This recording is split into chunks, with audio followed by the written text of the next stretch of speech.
Well, good morning, brothers. It's great to see each of you today. Thank you for coming, and thank you for giving me this opportunity to study with you.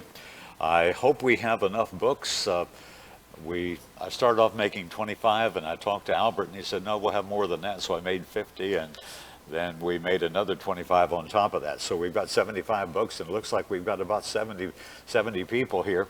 We can make more. If you look at the books, you'll see that all four of today's lessons are the first four lessons in the book. And I went ahead and put tomorrow's lessons that I'll be presenting in the worship assemblies. I went ahead and put those in. And then I did an addendum. There's just a lot of stuff about leadership that I think is critical that we don't have time to present this weekend. So I did add 6 more lessons on the tail end of that. Some really what I think is significant stuff about cultural change. You realize that our culture is undergoing radical change, and it has been for the past 8 or 10 years. And of course, culture is always changing, but our culture is changing in ways that I think forces us to look at our means and methods, how we're preaching the gospel. One of the things that we need to say is that the message of the gospel never changes, but the methods that we use for communicating the gospel and for reaching people, sometimes that changes. And so I have done some work on cultural change in a couple of those lessons, and the last 2 lessons in the addendum have to do with surviving and thriving in the 21st century. We don't want to just survive. We want to thrive. We want to do well. And hopefully the lessons that we present today and tomorrow and the other lessons that you may read in the book, hopefully they will benefit you and will be a blessing to you and help you.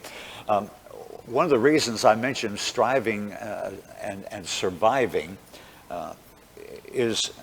surviving and thriving is that a lot of churches are in crisis today. You look at mainline denominations, many of them that have 500, 800 seat auditoriums. Like I know there's a couple of churches in Beaumont, a Presbyterian and Episcopalian church, Methodist church, huge auditoriums, and the auditoriums are not 1/3 full on Sunday morning.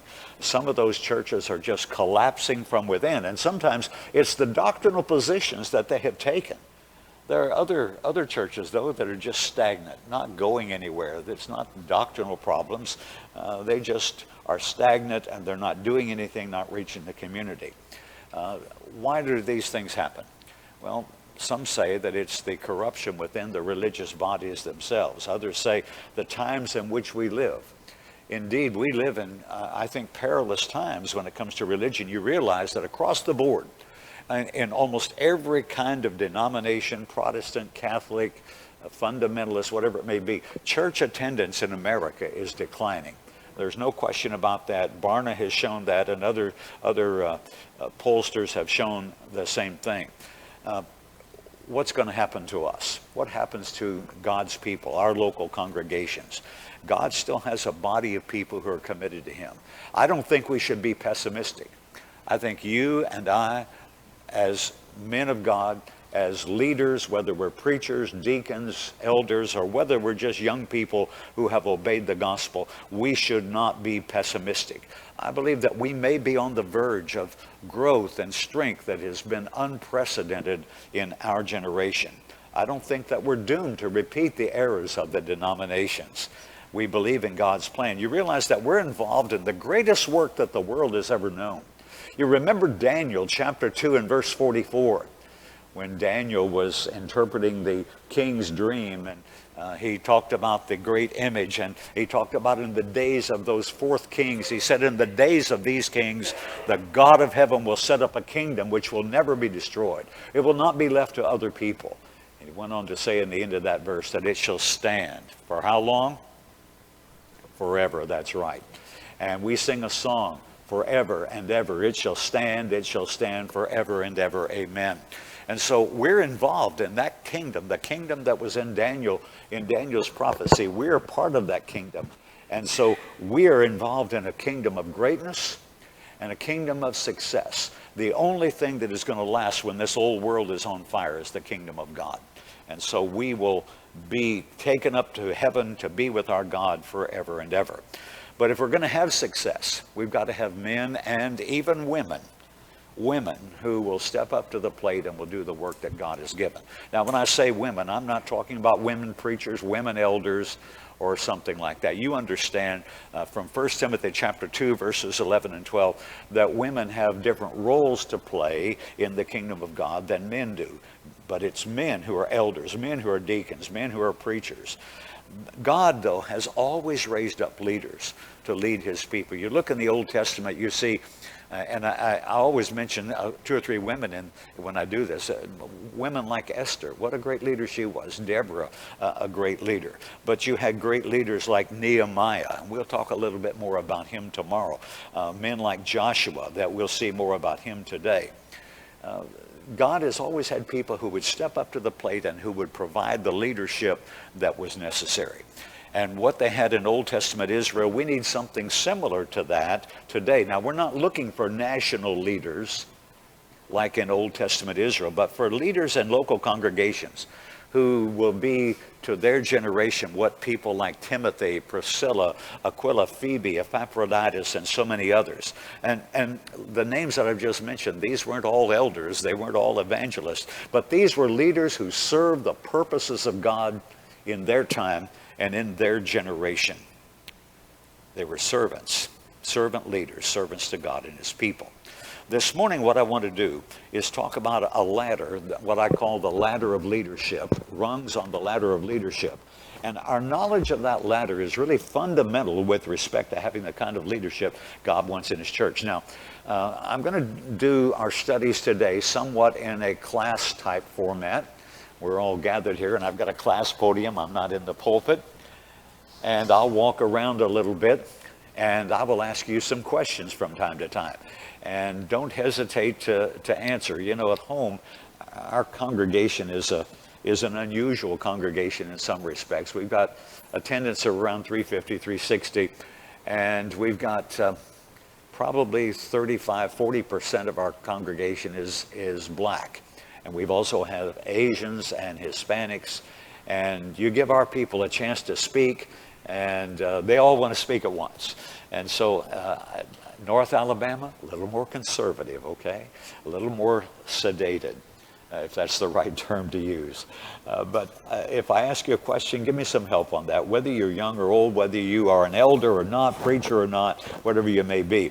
Well, let's talk about this ladder of leadership. There are going to be 4 rungs on the ladder of leadership, and you'll notice that my outlines are pretty complete.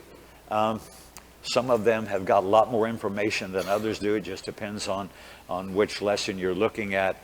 And I know people always want to look ahead. Well, what's on the next page? And they'll look ahead. You can do that if you want. And when we have a break, we'll have a break after this lesson. We'll take probably 6 or 8 minutes between the 2 lessons this morning, and we'll do the same thing this afternoon. The first thing that I want to talk about is learning about the need for leaders. I think in past generations, we've not paid enough attention to this. And without effective leaders, everything breaks down. When you look at school systems, our school system in Beaumont, Texas, where I preach, got so bad 5 years ago that the state actually took over the school system and kicked all the administrators out of the school board, fired all of them because there was so much corruption. Leadership was destroying our school system, the wrong kind of leaders. When you look at nations rise and fall based on leadership. Same thing is true with football teams. Anybody have a football? Any Auburn fans here? Auburn? Ooh. Not many. Okay, some over here. This brother here is going to break his arm getting it so high. Thank you, brother. What about Alabama fans? Alabama? Yeah, a few of those too. Thank you, guys. Okay. You know what happens. You got a great coach. Saban is a great coach at Alabama, doing a lot of good wins game after game after game. Auburn's good too, and I'm not going to speak for or against either one. But you know what happens when you don't have the right kind of leadership. You've got to have leadership on the sideline, and you've got to have leadership on the field. And when you do not have effective leadership, you're going to have trouble. Okay? I want to ask you a question. Old Testament Israel, Northern Kingdom, went into captivity. Somebody tell me why. What was the one issue that people always point to when they talk about why the Northern Kingdom went into captivity? Idolatry. What happened to the southern kingdom? It was idolatry. Don't be afraid to speak up. There's no test this morning. But it was idolatry, wasn't it? But why? Why did they go into idolatry? It was a leadership problem. I want you to slip with me over to the book of Ezekiel, in Ezekiel chapter 34. And I'm specifying verses 5 and 6 because they are the critical part of this text. However, I want us to see, maybe start at verse number 1. It won't hurt us to do that. We'll start at verse 1 and just read a few verses here. Now it says in Ezekiel 34 and verse 1, the word of the Lord came to me saying, Son of man, prophesy against the shepherds of Israel. Notice he speaks of the shepherds. He's not talking about the men out in the field who are tending their sheep and their goats. Who's he talking about when he says shepherds of Israel? Who's he speaking of? He's speaking of the leaders, prophets, priests, princes, kings, these men who had the duty to lead the people of Israel. He said, Son of man, prophesy against the shepherds of Israel. Prophesy and say to them, Thus says the Lord God to the shepherds, Woe to the shepherds of Israel who feed themselves. Should not the shepherds feed the flock?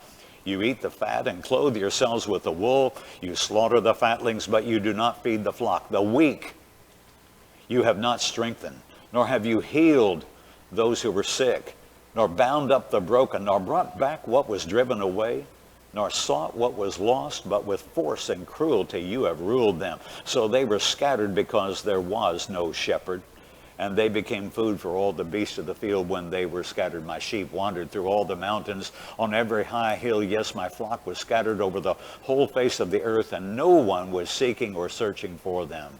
And it goes on to say more about the lack of leadership in Israel. You know, it was leaders who introduced idolatry into Israel. Yeah, you saw that in the time of Solomon. You saw it in the time of Jeroboam, leaders who introduced idolatry into Old Testament Israel. And the people of God came to these crisis times, these crisis moments, because of a lack of proper leadership.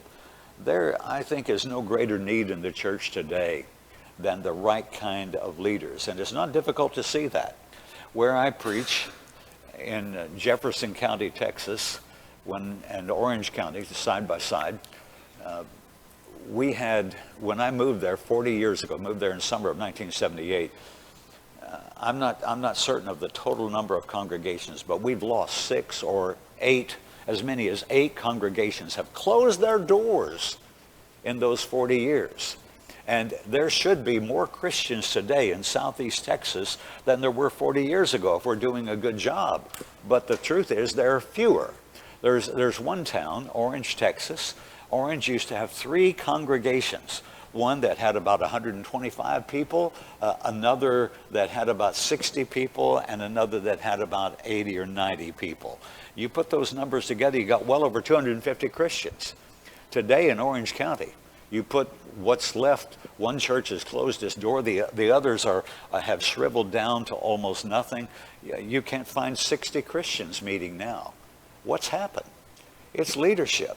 And almost every time when you see a church that is doing poorly and going down, you know, we blame the times, we blame the economy, we blame our neighborhoods in which we live, we do all these things, but the fact is, bottom line, it's nearly always a lack of leadership. Leaders need to have visions. By vision, I'm talking about looking off in the future and saying, here's where we need to go. And then goals. Here's how we're going to get where we want to go. We've got a mission, we've got a vision, and we've got to have strategy in order to accomplish the work that God has given to us. That's what leaders do. And when leaders have no vision for the future, when they don't think about what we're going to be doing in 5 years from now or 2 years from now, well, things don't go well. Some churches, some leadership, some elderships don't plan beyond next Sunday and next year's gospel meeting. That's about how far we look into the future. We can do better than that. Leaders influence people in God's way. Leaders are able to see what needs to be done, and then they get after it, they do it. But too many churches don't have visions or goals for the future. I want to remind us what Jesus said in Matthew chapter 9. This chapter is one where It's one of the two chapters, chapters 8 and 9, where Matthew lists a whole bunch of visions, or I'm sorry, a whole bunch of miracles that the Lord had performed. And as you get to the end of this section in verses, I guess starting about verse 35 of chapter 9, Jesus went out about all the cities and villages and teaching in their synagogues, preaching the gospel of the kingdom and healing every sickness and every disease among the people. Now verse 36, but when he saw the multitudes, he was moved with compassion for them. Why? Because they were what? He said they were weary and they were scattered. They were like sheep having no shepherd. People need leadership. He said to his disciples, the harvest is truly plentiful, but the laborers are few. Therefore pray the Lord of the harvest to send out laborers into his harvest. And Jesus said, when you've got people like these who are scattered, having no shepherd, we need people to go out, people who will go out and who will teach them. The harvest is plentiful, the laborers are few. Leaders are needed, not for the sake of leaders, but for the sake of God's cause. And so before I move to my next point, let me just ask you the question. Can you see in local churches, in your experience, that churches that have strong, positive leadership that's moving in the right direction, can you see that those churches are the churches that are doing well? And when there is no leadership, the church has dwindled. Can you see that? I hope you can, because that's what, if you get around in different places across the country, you'll see that over and over again.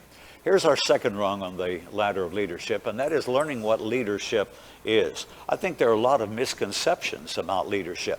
One of the misconceptions is that leadership is about intellect. You know, let's take the smartest guy and make him the leader of the group. That doesn't always work. A man may be a genius when it comes to math and science. That doesn't mean he has leadership skills. I joined the Air Force 5 days out of high school when I was age 17. And somehow they made me the leader of the group there at the induction center, and I was supposed to get the guys from the induction center to the bus station out to Weircook Airport in Indianapolis, and then we're going to fly up to Chicago. We're going to change planes, then we're going to fly to San Antonio. I'm the guy who's responsible for about 18 or 20 others. Now, I'm 5'7". I weighed 125 pounds at the time, just fresh out of high school. I don't know how I got made the leader, except for the scores on my aptitude test. I still think they got my test mixed up with someone else's, okay? But at age 17, I wasn't ready to lead them. And someone says, well, but you were the smartest guy in the group. I don't believe I was the smartest guy in the group, but I was certainly no leader of men at age 17. You know, if you want to get 18 guys together and one guy to lead them, you take the biggest, meanest, and ugliest guy and put him in charge, okay? That's because the people will have some respect maybe for him. But intellect doesn't necessarily make someone a good leader. Several years ago, there was a controversy over marriage, divorce, and remarriage, and someone wrote a little article and sent it around to a lot of people and said, what we should do is the liberals and the conservatives should take the two smartest men, the smartest man on the liberal side and the smartest man on the conservative side, and get them together and let them decide what's right, and we'll believe what they say. Well, that's a wacky way of deciding what's right. But just because people are smart doesn't mean they're going to figure things out when it comes to any issue. So intellect doesn't necessarily make you a good leader. What about achievement? Achievement is one of those things. Well, here's a man who has won accolades. Here's a man who's a champion. Let's make him the leader. Well, you shouldn't confuse achievement with leadership. I like the example of Richard Petty. Probably every lesson we'll do this weekend, there'll be something about cars. I am a car guy. I love cars. I love auto racing. I love old cars. I love big block Chevys, small block Chevys. I even have an affinity for old Ford flatheads. But I like the example of Richard Petty. He's one of the great drivers of all time. Seven-time Cup champion. And yet in 1996, Richard Petty ran for Secretary of State for the state of North Carolina. And the people rejected him as a leader. They did not elect him. And though he was loved by everyone, They still did not elect him. And since his retirement from driving in 1992, his team has never really had any good or great achievements, never had a really good winning season. He's a great driver. But being a great driver on the racetrack doesn't necessarily make you a great leader off the racetrack. Achievement doesn't always get the job done. And then there's management skills. Someone says, well, this guy's a pretty good manager, you know. I watch him oversee a project, and in this project, he orders supplies, he makes a plan, he follows blueprints, he's got a schedule for how everything ought to come together in this project. Well, that's all good, but he may not have the skills that make people want to follow him. Just because you're a good manager in a project doesn't make you a good leader. And then here's the really big one. This is the one that is the biggest misconception among our brethren, and that is position. Like one man said, make me an elder and I'll be a leader. No, you become a leader first, then we'll make you an elder. You've got it backward. The most common myth about leadership is that if a person is given a position, that automatically makes that person a leader. Now, there's a fella in the Old Testament. You may remember his name. In fact, I know you know his name. A fella in the Old Testament. Handsome fella, tall.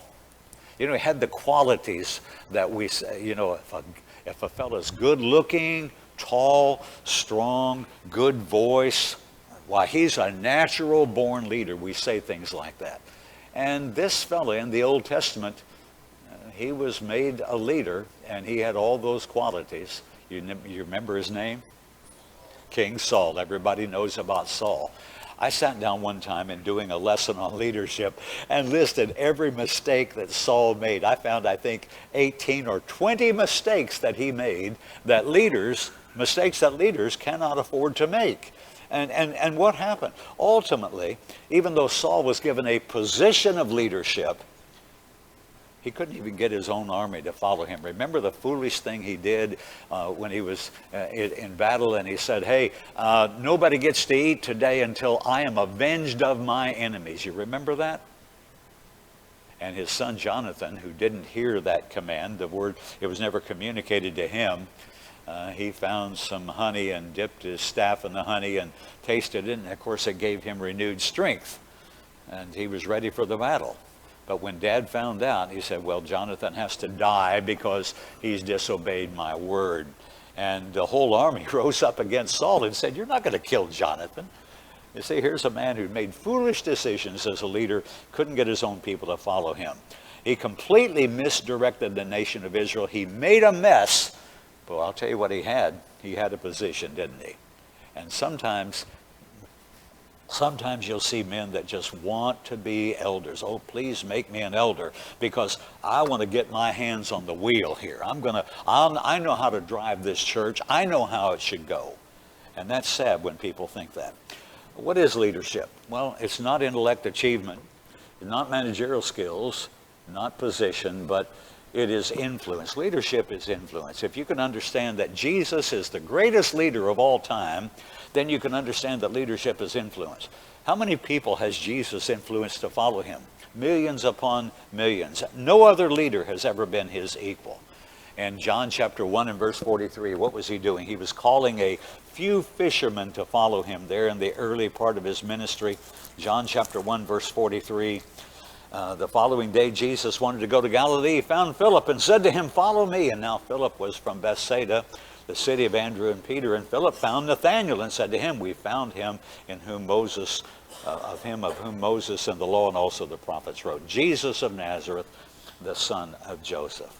And so whether Jesus is calling a few fishermen by the Sea of Galilee, or whether he's teaching this massive multitude of people in the Sermon on the Mount, no other person can match Jesus when it comes to influence. Consider that it's almost 2,000 years now since his birth, 2,000 years removed from the ministry of his on earth, and still men are following him. He continues to have the greatest influence on history of any man of all time. Leadership is influence. Well, there are other factors beyond influence. Well, there are a lot of factors that go into making influence, and there may be other factors too. But leadership is influence. Someone said, if no one is following you, you're not a leader. If no one is following you, you may just be taking a walk.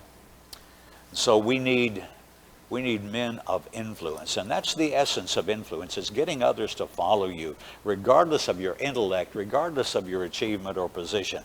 And one of the reasons that I mention women when I discuss these things, and we'll talk much more about this tomorrow, one of the reasons I mention women is that you look in your congregation at women of influence.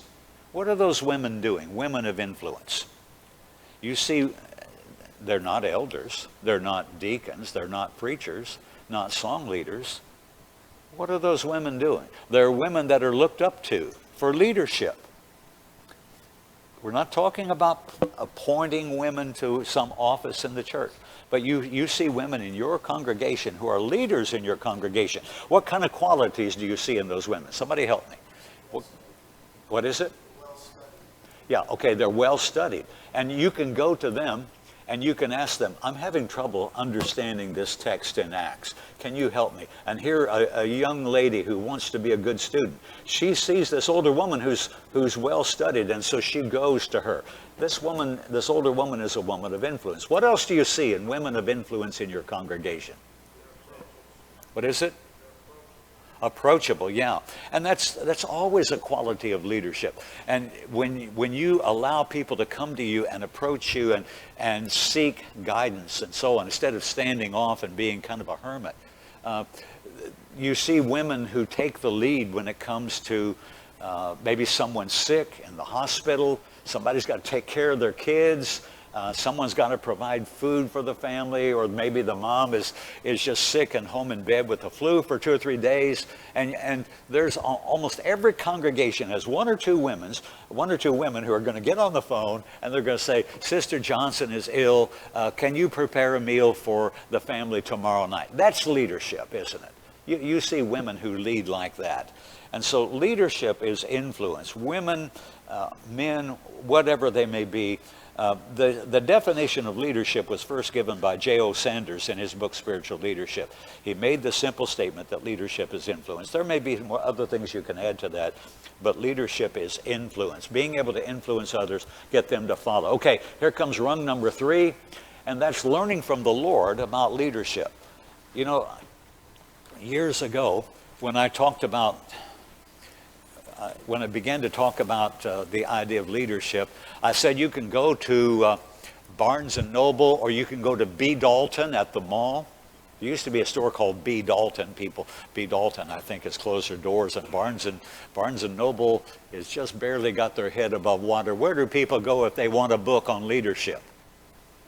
You go to Amazon.com. You know that. Everybody does that. That's where we buy our books today. And if you just type in leadership, there will be well over 1,000 books that will come by. I don't even know how big the number is, but it's well over 1,000 books on leadership on Amazon.com. And some of those books can really be helpful to God's people. I think they can be a blessing. But the one book that is most neglected is the most important book in the world, and that's the Bible. The Bible is a book on leadership. It's a book about leaders. Give me some examples. Let's see if we can name 10 different kinds of leaders from the Bible. Not looking for names at the moment. Let's see if we can name 10 different kinds. I'm just going to start over here. Somebody give me one word. What is it? Okay, spiritual leaders. Okay. These may not have an office per se, but there's such a thing as spiritual leadership, isn't there? Okay, give me something more specific, maybe an office or a role that someone plays. Someone over here first. Okay, you got kings. A king is a leader, isn't he? Give me some more. Priest. Someone's thinking prophet. They're afraid to say it for some reason. I don't know. What is it? Father? Yeah, how about father? That's a role. The Bible has a lot to say about that. Give me some more over here. What is it? Apostle. Yeah, apostle is a leader, isn't he? Husband. Yeah. We had father, now we got husband. You can go on and on with that. The Bible is a book about leaders, about prophets, priests, princes, kings. It's about apostles, deacons, shepherds. Shepherds, those are all leadership roles. The Bible gives us examples of good leaders. Give me 3 good leaders from the Bible, excluding Jesus. Jesus, we know, is the ultimate. Give me, someone over here, give me 1 great leader from the Bible. David. Okay, David's a great leader. David was great at getting his army and leading them into battle. Who? I heard another. Paul, great. Moses, great leader. Joshua is a great leader. There's so many others that we could think about. On the other hand, you got some bad leaders, don't you, in the Bible? And while you can emulate the good leaders, you want to avoid the mistakes of the bad leaders. And of course, Saul always rises to the top when you talk about bad leaders. There are others, though. The kings of Israel, the kings of Judah. Was there ever how many good kings can you list in the northern kingdom?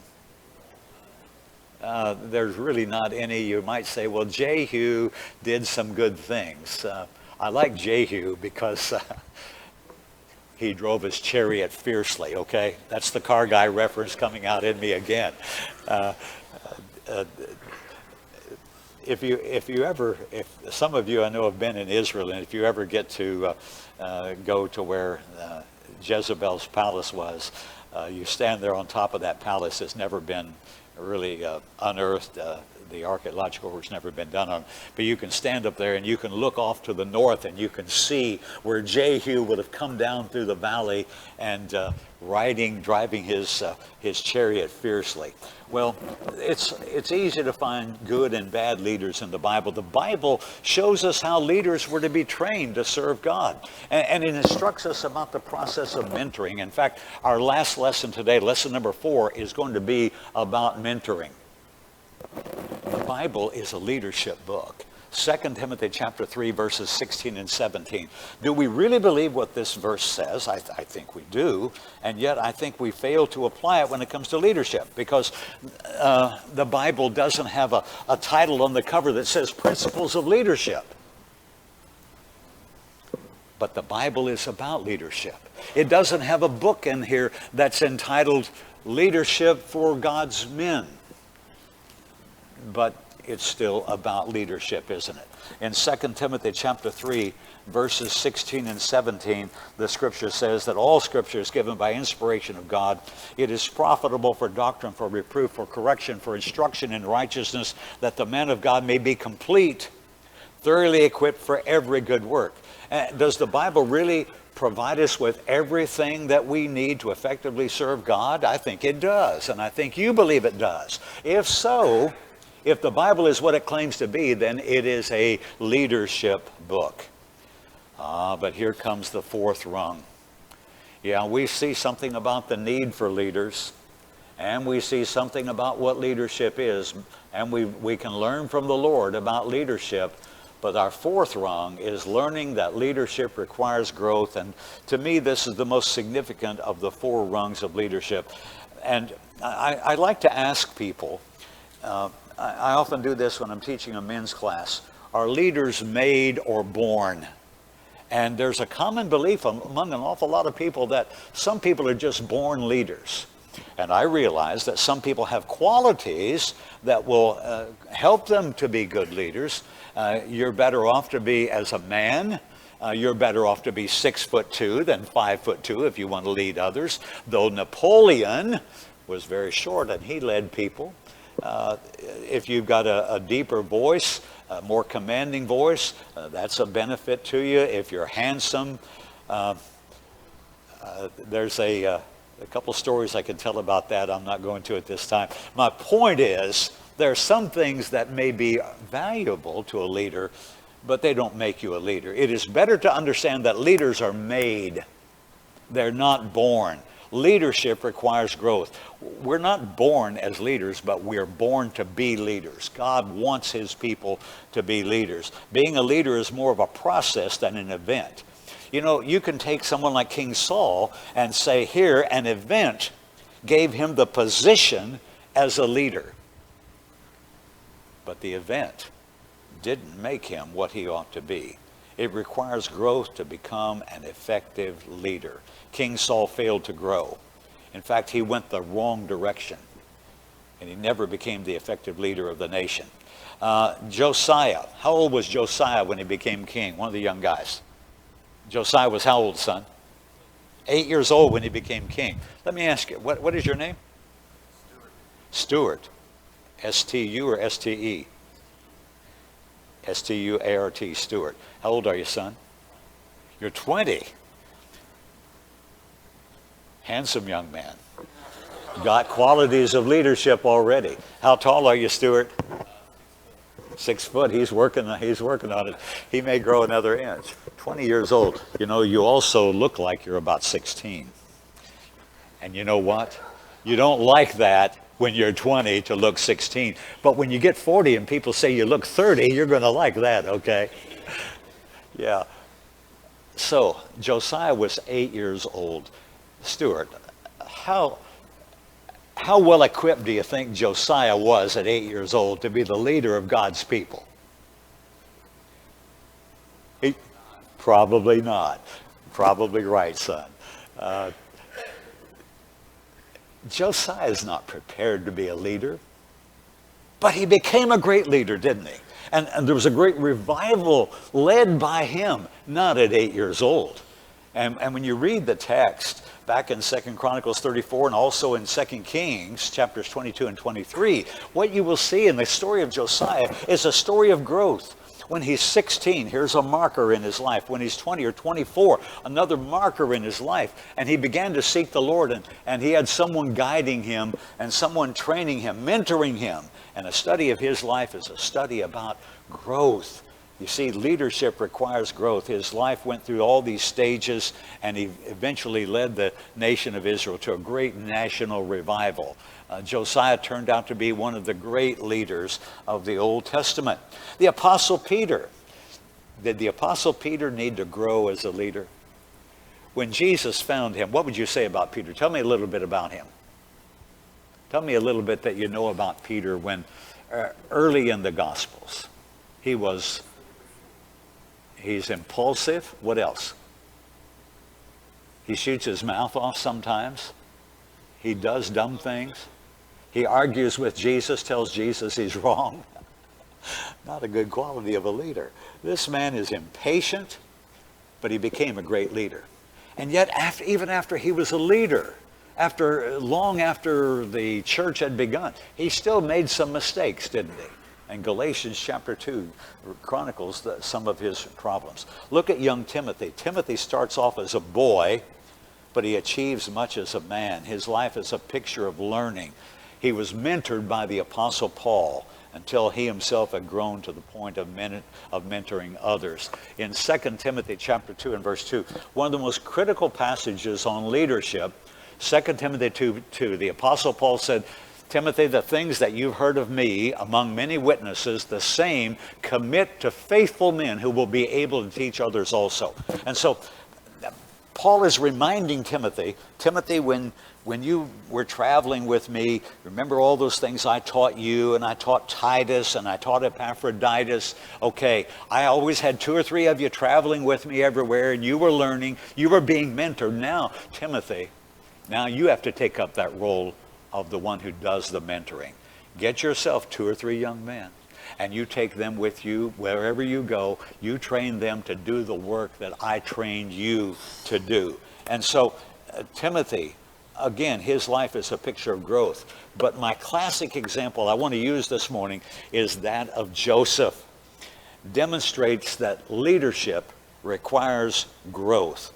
You know that Joseph's an unlikely leader.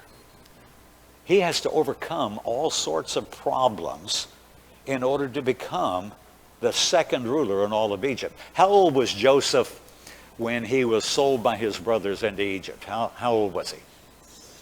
17. How old was he when he ascended to the second position in Egypt? 30 years old. Good, guys. And so we've got 13 years of what? 13 years of growth, but we're more likely to say 13 years of trouble, because this man had one problem after another.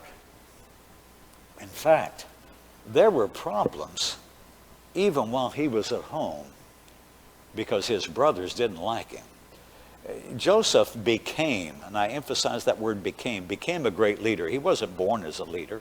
In fact, there were things in his life that were going against him, that were limitations that had to be lifted, had to be removed in order for him to become what he became. Let me ask you, he had been his father's pet, favorite, good. He had been his father's favorite. Now, when you've got all these older brothers, and here the younger brother is dad's favorite, does that produce leaders? What does it usually produce? If you've got the young brother, and here's 10 older brothers, and dad favors this one, first of all, he's going to be hated, as Joseph was. But how's this going to turn out for Joseph? You know, sometimes when you're dad's favorite and you're treated in a special way, it just produces a brat, not a leader. And then when his brothers treat him unfairly, they throw him into the pit, they sell him to the traders, he goes down into Egypt. He might have been consumed with what? Self-pity, feeling sorry for himself. Poor me, you know, everybody hates me, nobody loves me. My little sister used to sing a song, everybody hates me, nobody loves me, guess I'll go eat worms. I don't know if you ever heard of that or not. But that's self-pity. And the way Joseph was treated, you could see how that he could turn to self-pity. And then when he's in Potiphar's house, he's doing well, and he's progressing, and things are going well, and Potiphar has a lot of trust in him. But then Potiphar's wife frames him for a crime he never committed. And he gets thrown into prison. And how would a man in prison, how would he look at life? How would he face life? A man in prison, what might he turn to? Maybe more self-pity. What else? Bitterness, bitter resentment. Hates the world because the world has treated him so badly. And then in prison, he gets to be like a trustee, and here's the baker and the butler, and someone's supposed to remember him, but they don't remember him. He's left there for 2 years in prison. All these things Joseph has going against him. But in spite of all these obstacles, Joseph rose to a position of leadership in Egypt. He had developed and demonstrated competence while he was in Pharaoh's house. And that prepared him, or rather Potiphar's house, that prepared him for the job that he would have as Pharaoh gave him that great office a little later on. And what was Joseph? In all these trials and troubles, when he was hated by his brothers, sold into slavery, framed by Potiphar's wife, cast into prison, forgotten by the man who was supposed to help him in prison, where was Joseph? What's he thinking all the way along? Give me some help on that, guys. He sees the hand of God. And Joseph is unswerving in his faithfulness toward God, not turning to the right or to the left. What was it that he said to Potiphar's wife? Yeah, you ever preach and you get the wrong name and you keep saying the wrong name? I remember one time I was preaching in Baytown, Texas, and I was preaching on Joseph, and I would read the text about Joseph, but I kept saying the word Daniel for some reason. A lot of similarities between Daniel and Joseph. I kept saying Daniel, and Daniel fled from the presence of Potiphar's wife. And you know, once you realize you've done that, it's embarrassing, but you know, at the end of the lesson, I said, I've been saying Daniel, I'm sorry, guys. And one old black sister, Sister Cooper, sat through that preaching, and she said, Brother Dawson, I know that Potiphar's wife was no account, but I never knew how much she got around till I heard you preach.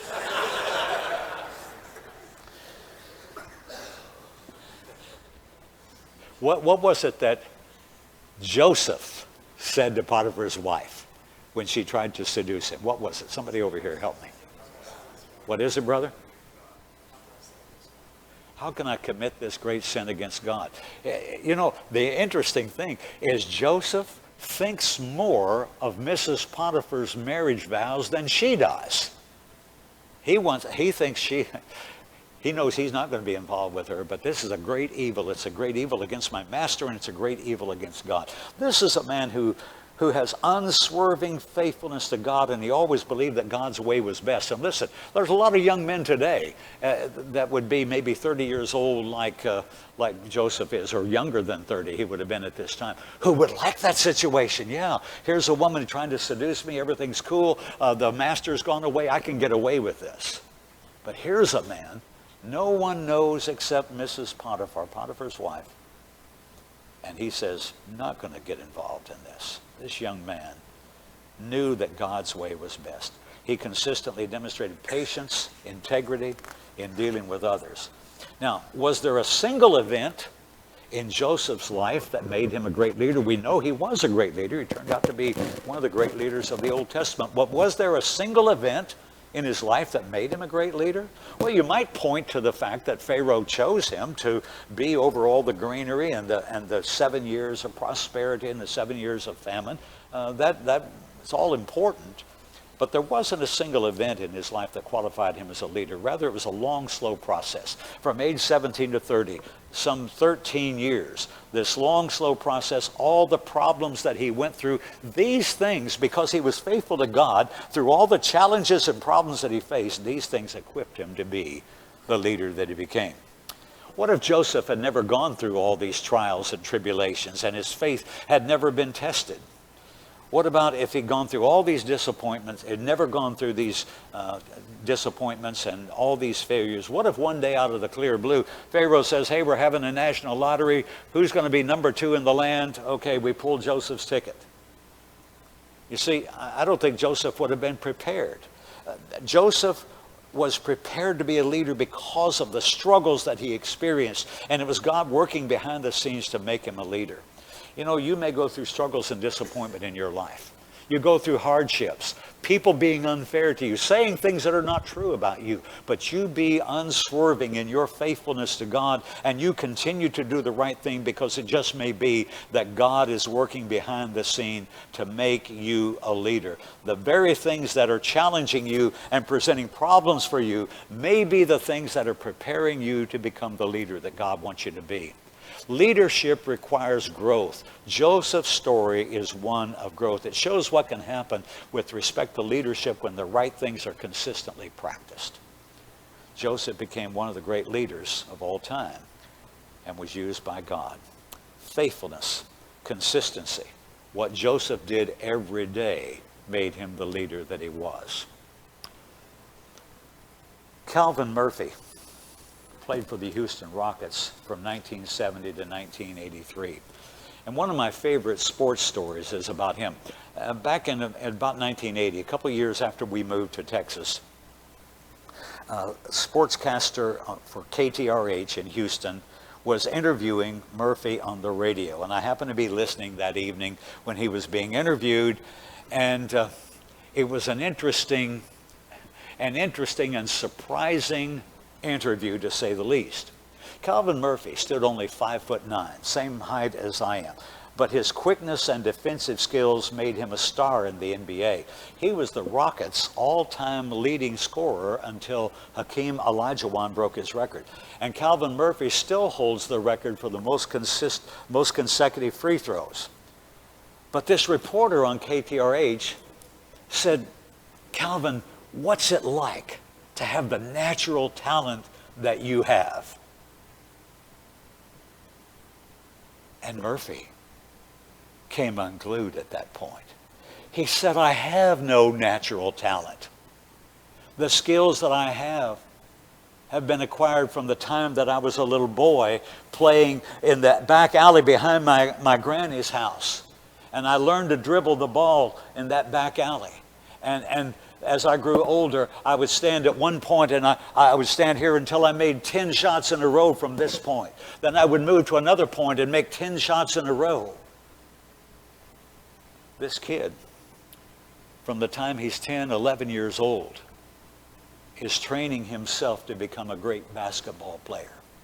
And every day he practices. And even as a Houston Rocket, even when he's the MVP, he's still out there sometimes in the gymnasium picking a spot and making 10 in a row from that spot. There was never any single event that made Calvin Murphy the player that he was. It was the years of practice, the years of hard work. Murphy had invested thousands of hours in training to make him the player that he was. His skills were the result of growth. And if he had never spent countless hours working in an empty gym with no one watching, he would have never played in an arena that was packed with 20,000 people. The story of Calvin Murphy shows what can happen on the basketball court when discipline and hard work are consistently practiced. Growth is the result, but growth doesn't happen overnight. For Murphy, growth came from what he did every day. There was never a great single event that made him a star basketball player, but it was on the court that he showed that he was a star. And he became a star by what he did every day of his life. And that's the way it was with Joseph. And that's the way it's going to be in your life. There was never a great single event that made Joseph a leader. It was on the throne as second in all of Egypt that he showed that he was a leader. But he became a leader because of his daily routine. What he did every day, a routine of faithfulness to God, consistency in service, and persevering in the face of all of his trials. How many of us would stand up to what Joseph stood up to? Would stand tall and be consistent and faithful to God in the midst of all the trials that he had? I hope all of us would. But I want to tell you, if you're going to be a leader, it's going to happen the same way with you. That you need to be consistent in your service to God, faithful to God, persevering in all of your trials. I'm taking you through 4 steps on what I've chosen to call rungs on the ladder of leadership. The first 3 are relatively easy and can be learned rather quickly. The 4th step is where the time, the toil, and the tenacity are needed. You can learn about the 4th rung quickly, that leadership requires growth. But the growth necessary for leadership is not quick. Like Joseph, we need to persevere. Let's take some questions. What questions do you have for me? Questions, comments? I'll take either one. Questions, comments? One thing I noticed about Joseph was kind of provocative to his brothers. So if you think about it, he didn't have some right even to wear that coat. You know, there were some lessons he needed to learn. But shortly after he undertook his whole by his brothers, he was consistently in a position of leadership in Potiphar's house, in the prison, and finally second in himself. Learn some lessons. The brothers pointing out that Joseph did some things before he was sold into slavery. He did some things that were really provocative, that provoked his brothers and didn't help with the situation very much. That indeed is true.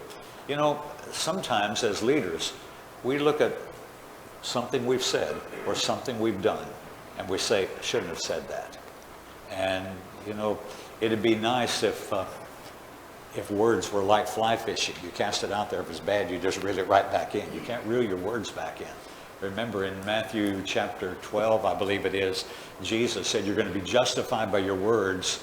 You're going to be condemned by your words. You'll be judged by every idle word that you've spoken.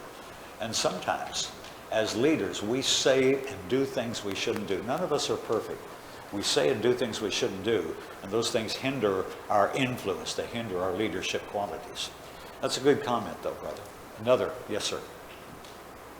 Do you think that becoming a leader, we talked about intentionally doing the right thing, committing to doing the right thing day by day, practicing what is right in faith and all of that, and development over a long period of time. Do you think that through that process that it's good or bad or indifferent to intend to be a leader at the end of it, or just keep on doing those things and you will be a leader at the end of it? Well, I think sometimes, Steve, the question is, when you're doing the right thing day after day, are you doing it because someday you intend to be a leader, or maybe it just turns out that you wind up as a leader. Either way, there's nothing wrong with intending to be a leader. I see young men like Stuart at age 20. 25 years from now, maybe Stuart is an elder in the church. Maybe he's a deacon. There's so many leadership positions, or leadership roles, I should say, that we might attain. But they require the consistency day by day. And one of the things that I worry about is that sometimes a man early in life might make some mistakes that really hinders him along the way. Rushing into an ill thought out marriage. Man may have some real potential to be a leader, and he may have potential to be a preacher or an elder, but he rushes into a marriage and he marries someone who 6 years after he's married says, I don't really want to be married to you. You see, we sometimes make mistakes that's really difficult to undo or to fix. And not only that, but what about committing some sin at an early age and that has terrible consequences? Sin can have awful consequences, you know that. And sometimes those things will haunt you for the rest of your life. Sometimes we may do something that so impacts our influence that people would have no confidence in us maybe for decades. But I like the word you used about intention, Steve. Intentionality. We need to intentionally choose to serve God every day. Intentionally choose to pray every day. Intentionally study God's Word every day. Intentionally strive to live right before other people. And with that kind of intentionality, maybe God has a leadership position for us, maybe He doesn't, but we're doing the right thing. That's the most important thing. I really don't like the idea of someone say, hey, someday I'm going to be in charge around here. You are? I'm not necessarily liking that attitude. Do you like that attitude? We had, I've seen this more than once. I heard one man say, when I get to be an elder, here's how this church is going to function. Well, now, first of all, you may never get to be an elder, but you've got your mind made up that you're going to be the driver of the church. You just might be the Diotrephes that we're worried about that might show up at the church as a leader. We need to do the right thing whether we ever get to be leaders or not. There's nothing wrong, though, with a young man like Stuart or a young man in his 30s saying, if I study, work, be a servant to God's people, maybe I can be a deacon, maybe I can be an elder someday. There's nothing wrong with that. In fact, I think we should aspire to serve God in the very best way we can. But if you want to serve God as an elder, what do you need to do today? You need to serve God today and be a servant today. Instead of thinking of the eldership, and we're going to say much more about this in our next session, instead of thinking of the eldership as, well, I get the power now. I'm in control. I get to make the decisions. I can make decisions better than most people. That may be the wrong position to take. But we're better off to say, how can I serve God's people today?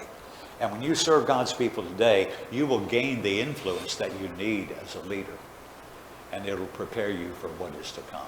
Intentionality, though, is important. I think that you choose every day to be what God wants you to be. Another question or comment, observation. Yes, Wayne? Actually, you talked earlier about a mission, a vision, goals, with the 5 years down the road. You talk about those with the force, and you always have that kind of planning, and how do you go back there? Yeah, mission, vision, and strategy.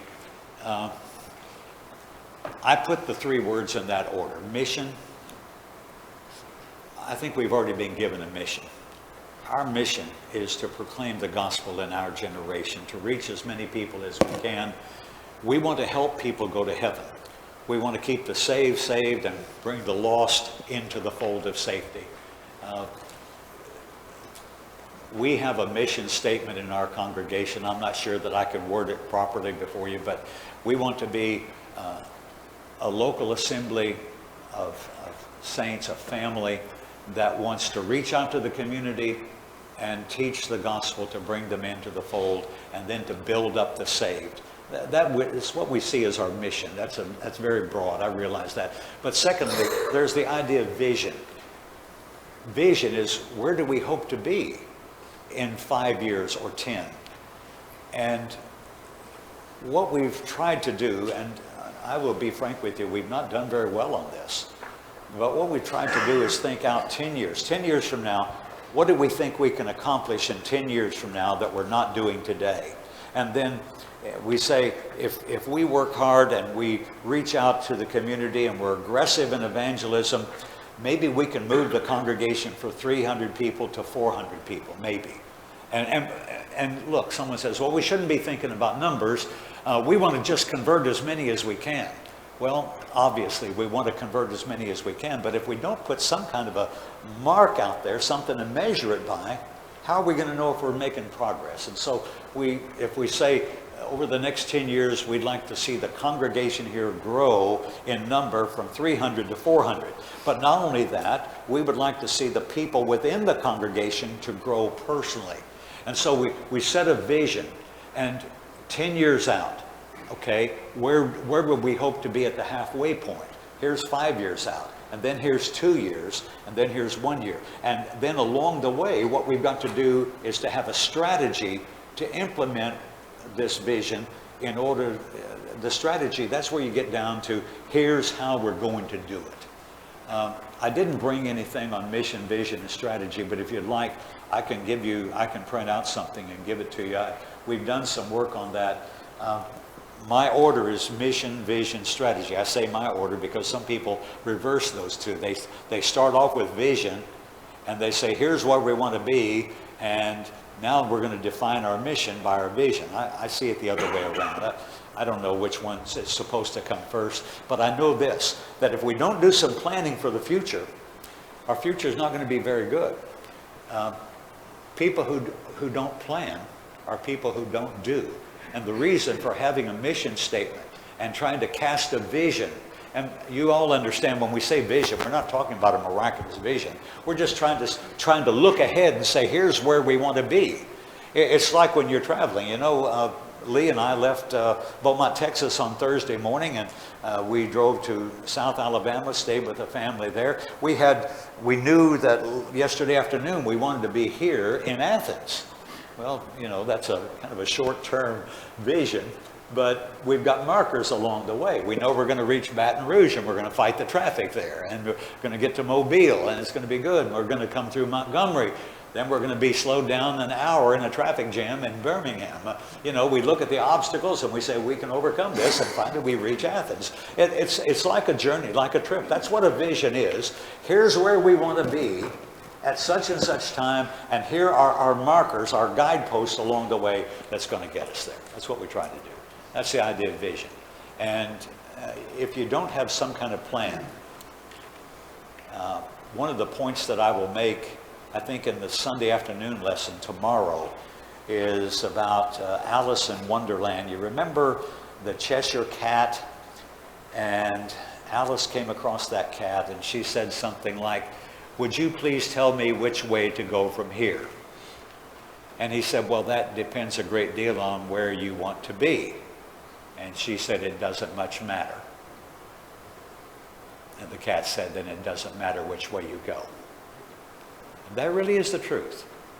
If it really doesn't much matter where you are 10 years from now, 5 years from now, then it really doesn't much matter what you do today. See, it's the long-term goals and strategy along the way that drives us daily. We get up in the morning and say, okay, I've got a mission. I'm working on something today, and here's my strategy. Here's the part that I have to implement today, because a year from now, I hope to be here. And I hope to be here a year from now, because 2 years from now, we've got this marker, 5 years, and so on. You've got a plan, and if you don't have a plan, you're not going to get anywhere. Our lesson tomorrow afternoon, and it's in the back of your book. Actually, it's lesson 6 in your book.